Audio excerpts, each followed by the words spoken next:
bienvenido una vez más a LOL TCG. En este vídeo lo que vamos a hacer es comparar desde un punto de vista de precios las diferencias entre el material sellado y las cartas sueltas o singles. Lo primero que vamos a hacer es obviar que si tú lo que quieres es completar un mazo o directamente si quieres abrir algún sobre con tus amigos para ver qué sale o cualquier cosa así, todo eso tiene un valor totalmente diferente al que vamos a abordar en este vídeo, ya que eso es intangible y muy personal.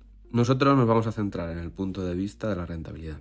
Y ahí es donde los singles y productos sellados no tienen punto de comparación porque no compiten directamente. Ya que en el caso del producto sellado, el resultado económico está condicionado por la estructura del set. Es decir, por las cartas que vienen dentro y cómo está distribuido este valor dentro de las cartas.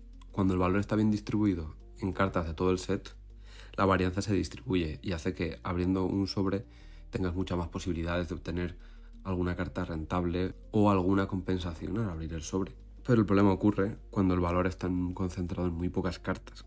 Entonces el sellado es más complejo rentabilizarlo. Ahora bien, ¿qué están haciendo bien aquí Riot? En todas las ediciones de momento están poniendo Signature, están poniendo cartas de artes alternativos y pienso que eso va a hacer que el valor del set se mantenga amplio. Cosa que va a hacer rentable que sigamos abriendo sobres. Por ejemplo, podemos ver que el precio se ajusta mucho más lentamente que en las cartas sueltas. Aquí, por ejemplo, podemos ver que el material sellado, los sobres y cualquier cosa que no está abierta se ajusta mucho más lento que las cartas abiertas.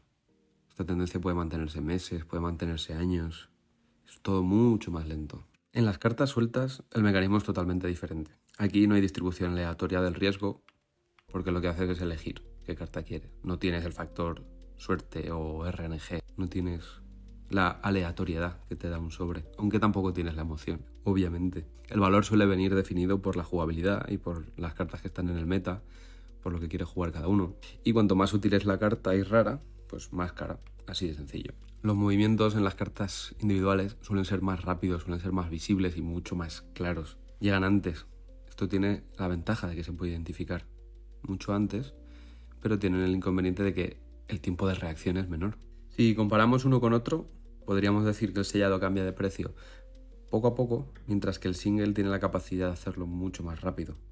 Ya que depende de cómo evoluciona el meta, lo que se está jugando, los decks nuevos, y todo eso afecta en el precio de una forma mucho más rápida. Si una carta se deja de jugar, pues evidentemente nadie quiere pagar por ella. A ver, al final no es que uno sea mejor que otro.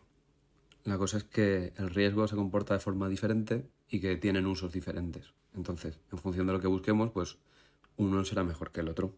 Pero hay una cosa que es importante resaltar. Y es que el producto sellado bien conservado tiene una característica inigualable. Y es que la cantidad de unidades disponibles pues solo puede disminuir. Porque la gente, evidentemente, sigue abriendo cajas. Entonces, con el paso del tiempo, se convierte en un producto distinto. Más ligado al coleccionismo o al sentimentalismo que al juego. Pero evidentemente esto no es inmediato.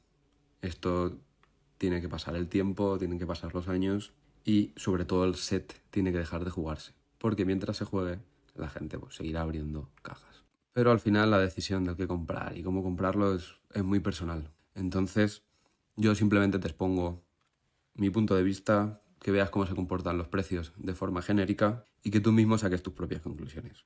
Y para ayudarte a sacar mejor tus conclusiones, este sábado 31 vamos a abrir una caja, una booster box en directo. Así podremos ver juntos lo que hay dentro, estudiar las distribuciones, las varianzas y los porcentajes y los ratios de aparición. Así que, una vez más, ya sabes que este es mi punto de vista. Te invito a criticarlo de manera sana y educada y que todos podamos aprender de estas cosas. ¡Chao!